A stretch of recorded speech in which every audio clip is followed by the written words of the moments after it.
know, right, that we kind of identify ourselves as some other things in pop culture. I'm a Ravenclaw. It's my Hogwarts house. I like to think that if I was part of the Star Wars universe, I would be a rebel. And if I were in Middle Earth, I think I'd make a really good hobbit, right? All of those, I think, say something about who I am as a person. And as far as the Ravenclaw goes, I feel like I identify in some sort of way. Any Harry Potter fans in here? Okay, good, yep, right. And it says something about who you are, right? It means something. Then, of course, we get to the Myers-Briggs. Multiple people in this room said that they knew their Myers-Briggs type. My Myers-Briggs type most of the time is an INTJ, which means that I'm kind of introverted. It says forward thinking, but operate mostly under the radar, dominant visionary people with big goals who spend much of their time pondering how to get there, but rarely tell anyone about their plans. Never shy away from a challenge, often look for a solution that reaches far beyond the original parameters. And they all kind of sound like this, right? They kind of like build you up, make you feel really good about who you are, right? I'm reading that and I'm like, whoa, I'm pretty cool. And there are aspects of that I think are true about me, and some aspects about that I think are probably less so about me. EColors is super popular, particularly in employment settings and particularly in kind of healthcare employment settings. I see EColors being used really frequently and being used to kind of decide various employment placements and employment tasks. I'm a green over blue, which means I'm the relating thinker, tend to be steady paced, analytical, supportive, a private person, reliable, gets the job done, being detail oriented. Again, I would say something that describes me. That's a fairly dominant thing about me. I would call that conscientiousness, which if you took the quiz that I linked in the sign up for this, then you may recognize that term. And then for any Enneagram fans, I am a 1 and a 3. This identifies me as being conscientious, again, effective, competent, adaptable, goal-oriented. I think that these are probably things that really do describe me, right? Most people would probably, these are dominant features of who I am, I would say. And if you've taken these, it probably noted some of your most dominant features of who you are. I'm a college professor, I'm a psychologist. So being conscientious and goal-oriented or analytical, those are all kind of things that kind of go along with the gig for most people. But I would ask if any of these really provide a full picture of who I am. And I'm also going to ask, what is the evidence for these various typologies? So first, what do you guys think is the answer to that question? Do you think that is probably providing a full picture of who I am? Or if you've taken these, do you feel like they provide a full picture of who you are? Not particularly thorough. Why not? For those of you who've taken these types of tests, did you find that they were accurate about you or that they said something about who you are? From time to time. From time to time, but make sure, maybe not the BuzzFeed quizzes, right? I take 100% of them that have to do with food.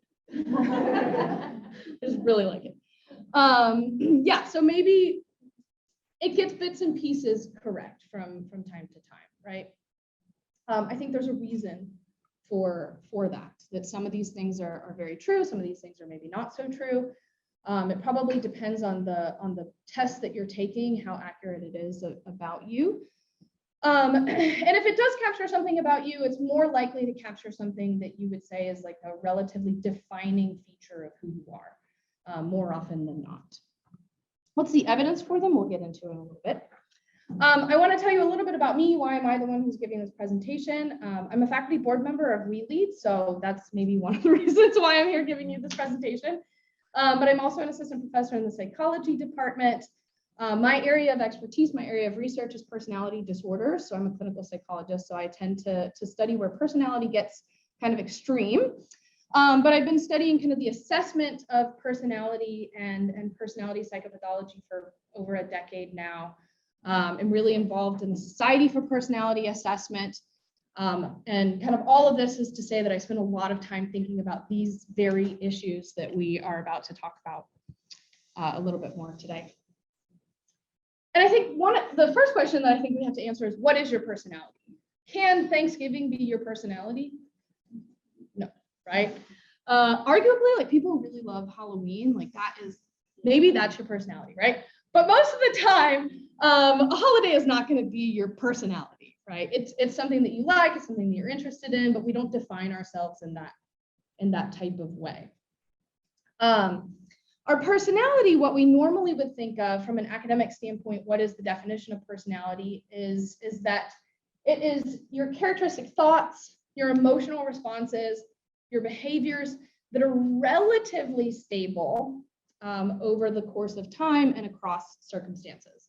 We'll talk about that kind of relatively stable question towards the end, because it's a question that I get a lot, is, does my personality change? And we tend to define personality in terms of personality traits. I'll kind of give you the conclusion of this talk, and that's that typologies miss a lot. Typologies are not particularly evidence-based ways to evaluate or understand who we are, and they tend to be problematic for various reasons. So we instead focus a lot on personality traits. And traits are just, you could say, characteristics of an individual. And they're dispositional, right? This isn't about kind of, a characteristic of me is my shorter hair, right? But that's obviously not my personality. It's something dispositional, being conscientious or being agreeable or being extroverted, right? One of those types of words. And most contemporary psychologists in the field of personality, in the field of clinical psychology really, broadly speaking, really sort of focuses on these trait-based approaches to personality or understanding who we are. So I want to jump right into what the problems are with categorization. Actually, before I do that, anyone want to guess what some of the various problems are with categorization? Why is it maybe not ideal for me to only call myself a Ravenclaw, or to only identify myself as an INTJ, or only identify myself as a blue over green? Although that may be like a dominant aspect of your personality, it's not all encompassing. Yeah, it's a really like obvious part of me, but it misses, right? It captures maybe that Ravenclaw part of me, but it completely misses the Hobbit part, right? Hobbits are not Ravenclaws. If you are Lord of the Rings fans, they are not Ravenclaws. And I think it misses those various smaller aspects of who we are that are still very much part of us, right? But maybe don't show themselves at work, maybe shows yourself more in intimate relationships, or perhaps you're somewhere just in the middle on these various different traits, and so they don't seem very dominant at all because you're much like other people in a particular area. Anyone else see any other problems?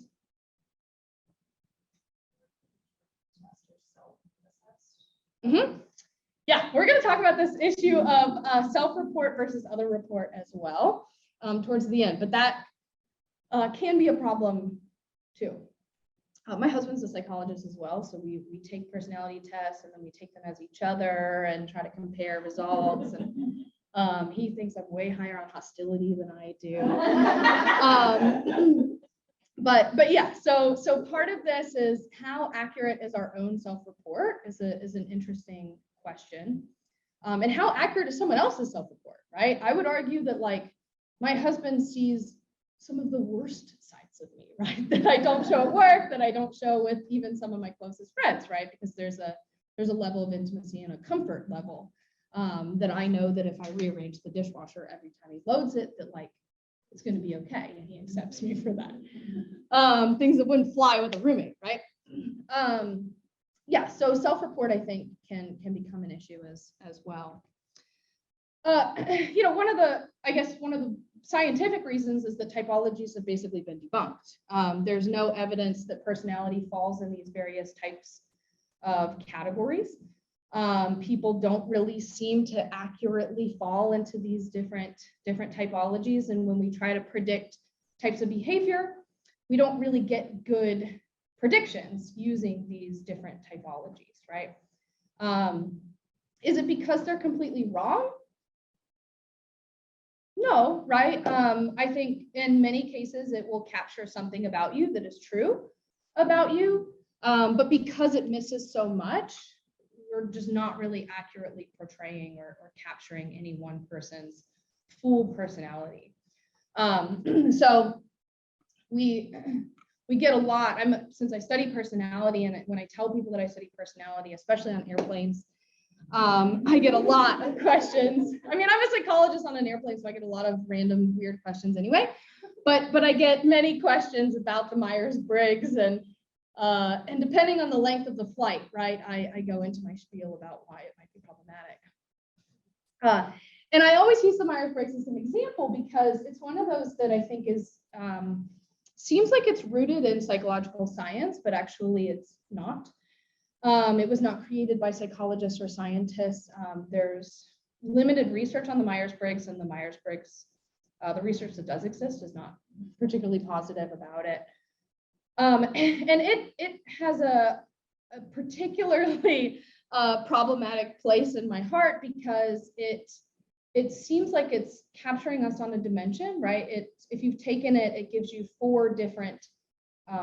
rates you on 4 different dimensions, and it says you're introverted versus extroverted, you're thinking versus feeling, your perception versus judging, and it forces you into one or the other. So it rates you on a dimension, and then it says you're more like this one than you are this one, which is always problematic, right? We always get more information by saying how much of this are you versus are you this or that, right?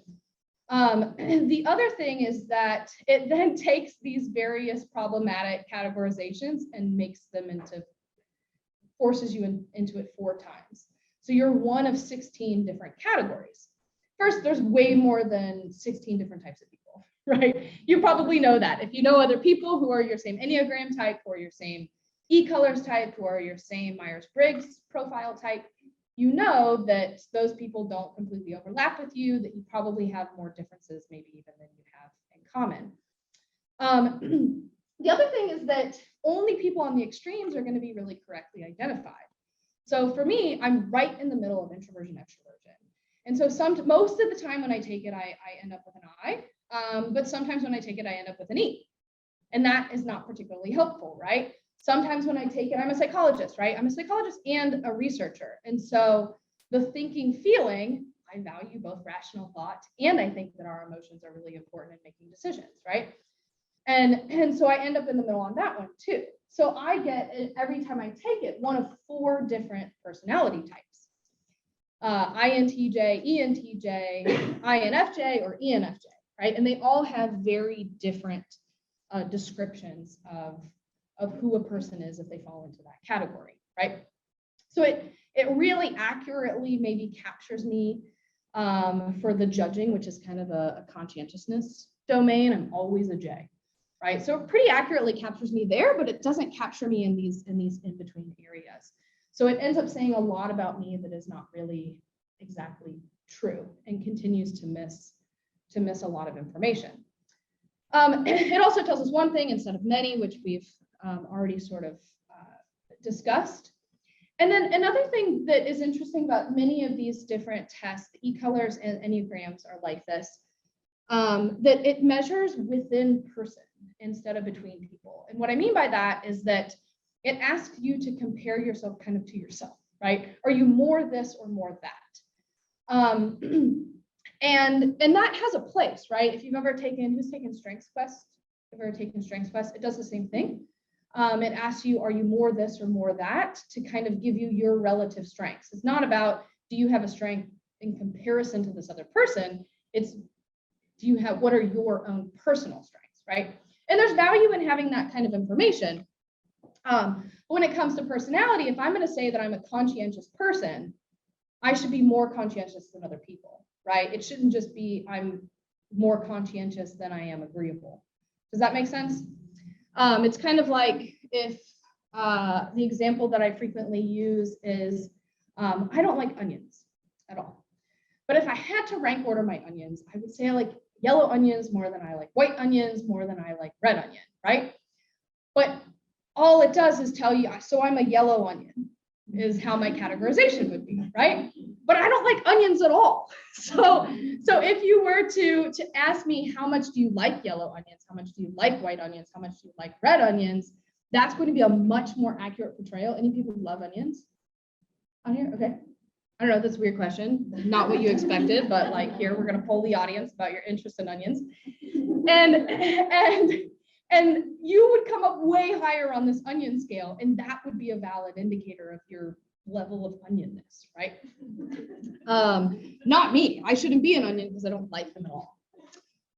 And so these apply to a lot of different. The Myers-Briggs is not within person, but EColors and Enneagram are within person, and so they don't really give us a good understanding of kind of who we are in comparison to other people.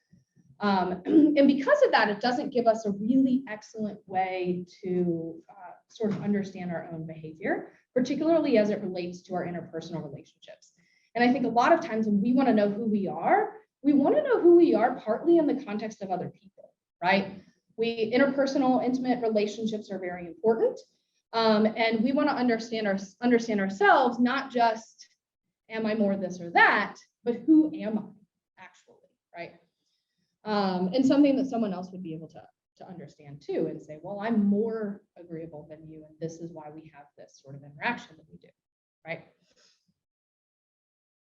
So that kind of applies to all of those different tests. Hopefully I didn't break anybody's heart today. I do think that they probably, for a lot of you, if you've taken those and you've felt like, man, this really gets me, I love this test, it probably is because it just captured something really dominant about you that's very important to you, something that you probably even value about yourself. What concerns me is that sometimes we, at maybe worst case scenario, sometimes employment decisions are made based on this type of information, or just kind of like team building exercises, right? How can we work together?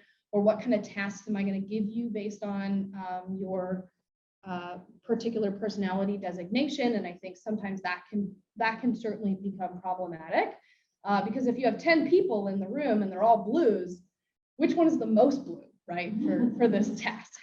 And then also I think, for better or worse, we tend to identify ourselves really strongly based on these various categorizations. I know some of my friends or younger siblings who have been in online dating, I hear that the Myers-Briggs is a very popular thing that people put on their online dating profiles.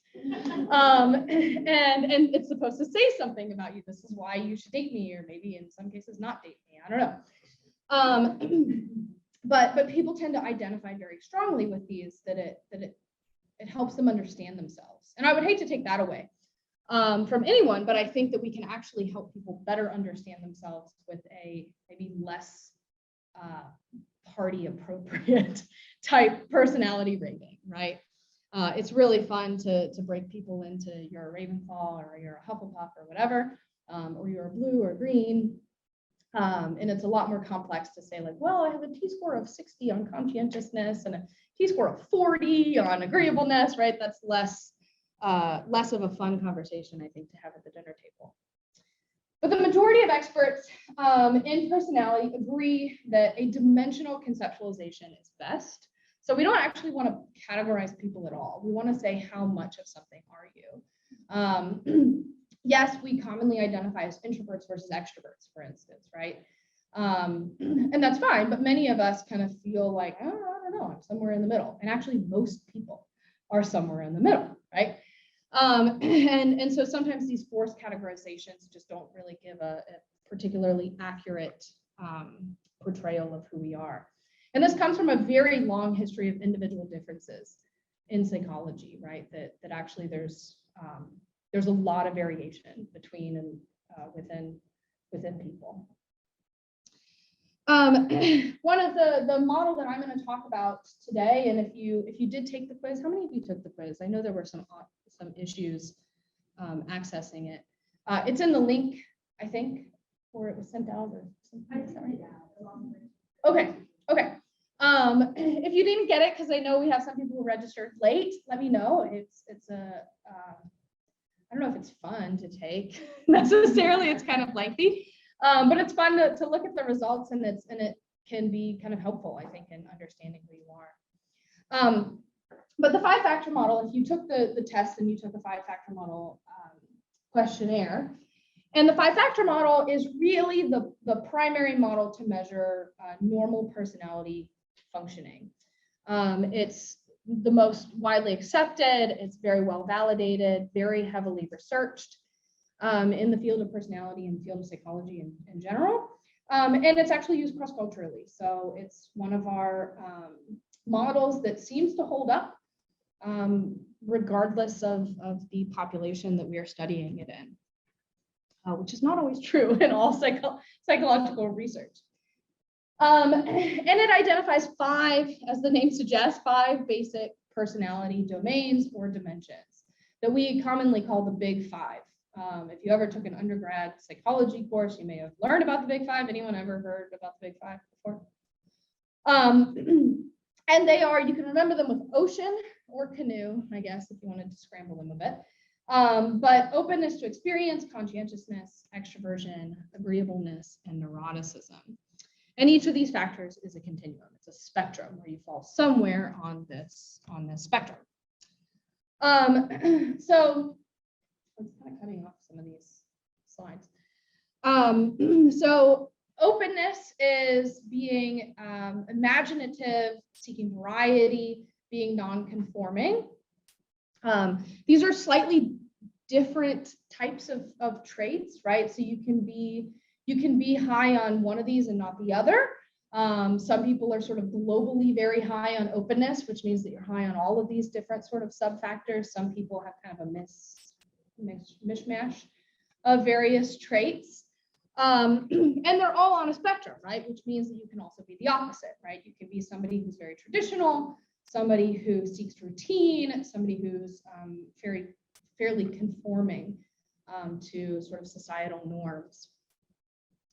Conscientiousness, people who are orderly, cautious, self-disciplined, achievement striving. And then the opposite, on the opposite end, right? Being kind of, I don't want to say messy, but like less organized, right? Well, disorganized, we'll say, we won't say messy. But people who are a little bit more impulsive, who don't put a lot of thought into things before they do them, and aren't particularly bothered by that either. Extroversion is very frequently misdefined, I think, by the world. We tend to think of extroversion and introversion. Oftentimes I see this on Facebook all the time. It's like, are you introverted, extroverted, or an ambivert, right? Anyone ever seen some of those? Ambivert, it just means you're in the middle. Probably most people are ambiverts, actually. But we tend to sort of define extroversion, introversion as how sociable are you? How much do you like to be around other people? And that's part of it, right? That's part of being extroverted. Those individuals who are high on an extroversion dimension normally do report having more interest in being around other people. But extroversion is also about things like warmth. So you can want to be around other people, but not be a particularly warm, sort of friendly individual. It typically means that these individuals are more assertive, not antagonistic, right? If you get too far in the extroversion dimension, you might be more antagonistic, but more confident, right? Comfortable in these sort of interpersonal relationships. Excitement seeking, so you're somebody who seeks variety. You're shaking your head, no, I'm also really low on excitement seeking. And cheerfulness, or gregariousness, being kind of a life of the party type person. And I think sociable and cheerful are things that we commonly associate with being kind of extroverted. And these other things are maybe things that we miss in the extroversion domain. So there's just a lot more to it, I think, than what we frequently sort of break these traits down into. Agreeableness, if you're high on agreeableness, you're trusting, sympathetic, cooperative. If you're low on agreeableness, that's when you're probably a little bit more antagonistic, untrusting of other people. You don't have a lot of empathy for other people. You're maybe more cooperative. And those are at the extremes, right? Again, most people are in the middle. So, and then neuroticism, being anxious, emotionally vulnerable, and self-conscious. Or on the flip side, kind of having a lack of emotional vulnerability, right? Being very emotionally stable, things don't bother you very much, being very confident, not experiencing a lot of anxiety. And this just kind of shows you the opposite ends there. And the five-factor model is different than some of these other personality tests because every single person varies on every single trait. So we don't say that you are only one thing. You're not a Ravenclaw or a green or whatever, right? Every single person in this room, if you took this quiz, you got the same, you got different scores, but you were rated on the same personality traits, and it told you where you fall in each of these various different dimensions. And if you took it, you saw that you got the 5 domains, our 5-factor model, and you also got a variety of sub-facets, right? Extraversion is made up of multiple different things. I am not at all excitement seeking. It lowers my extraversion score tons, my overall score. But I'm a little bit higher on things like being sociable. So it kind of puts me somewhere in the middle. So your sub-facets are actually going to be probably the best indicator to really dig down deep and figure out who you are as a person. And many of you have probably seen a normal curve, but I keep saying that everyone is somewhere in the middle. And that's because we assume that in most things in psychology, actually, but specifically in personality, we assume that most people are going to fall somewhere in the middle, right?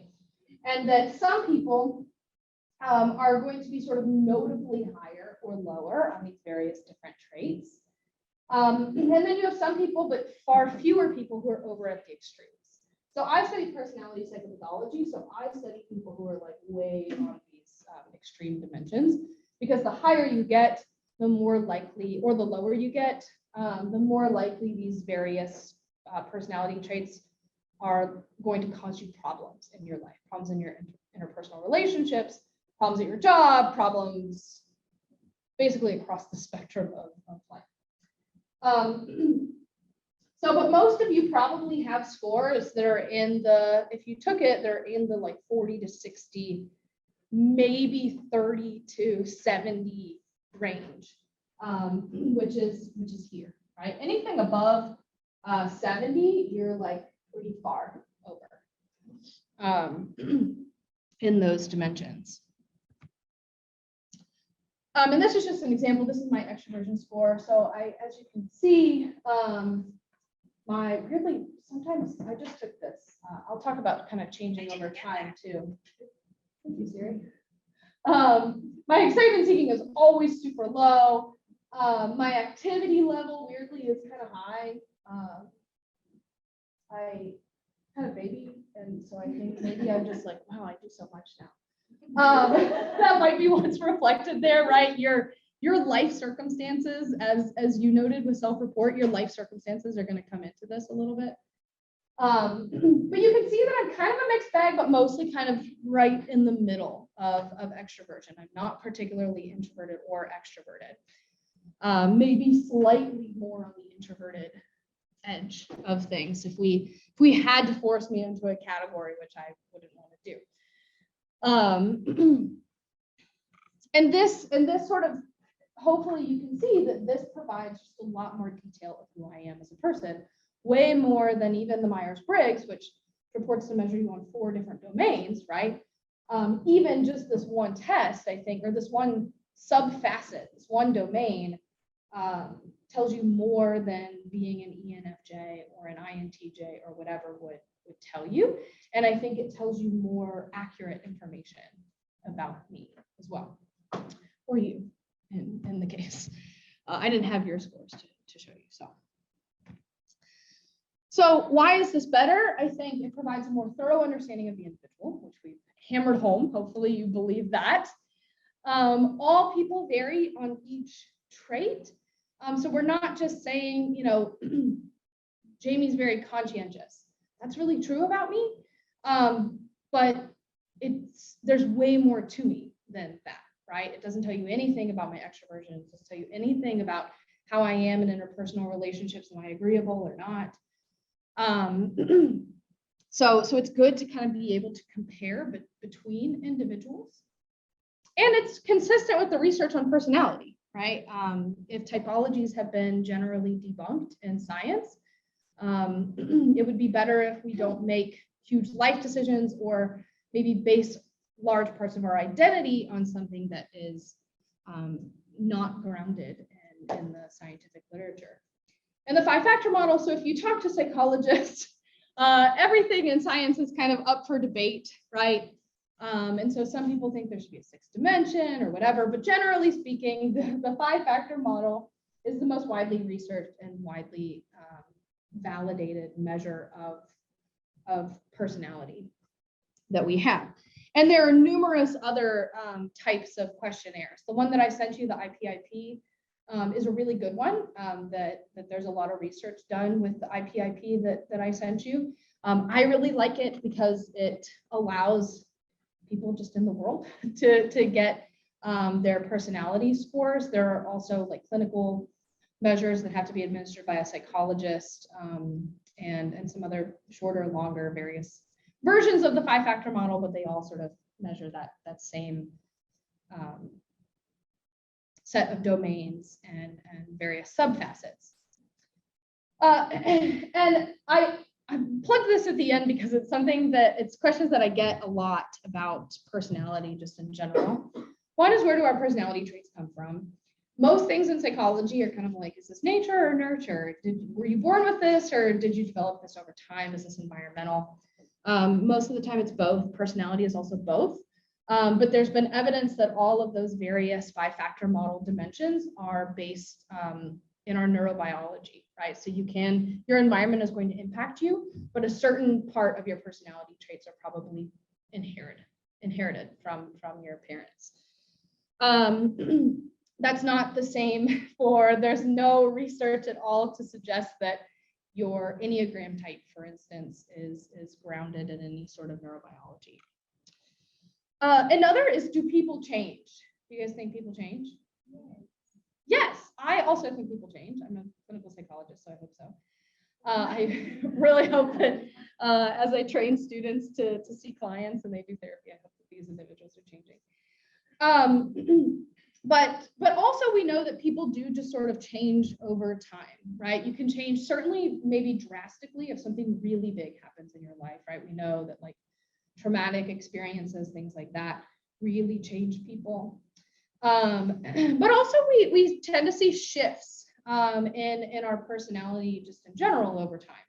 I mentioned that my activity level has changed.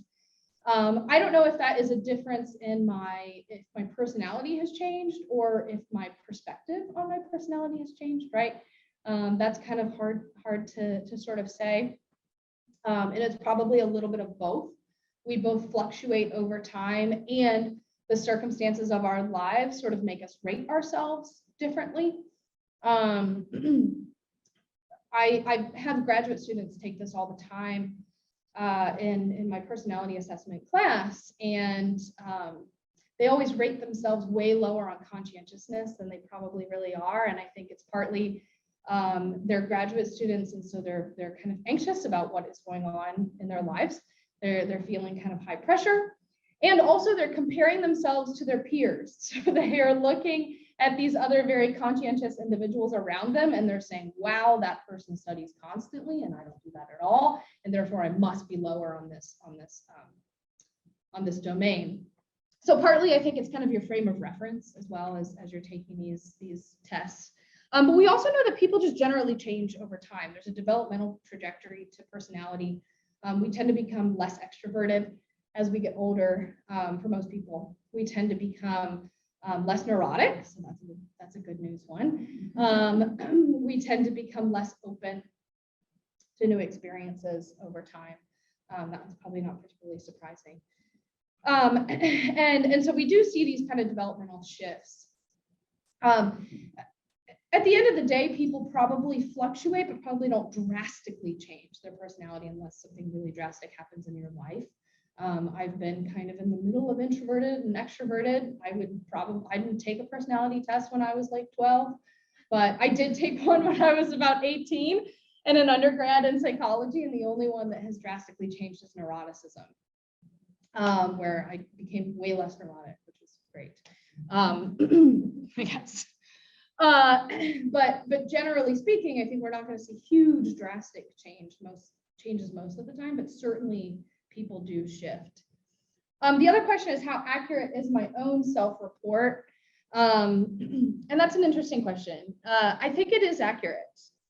And you know more of yourself than any other one person knows, right?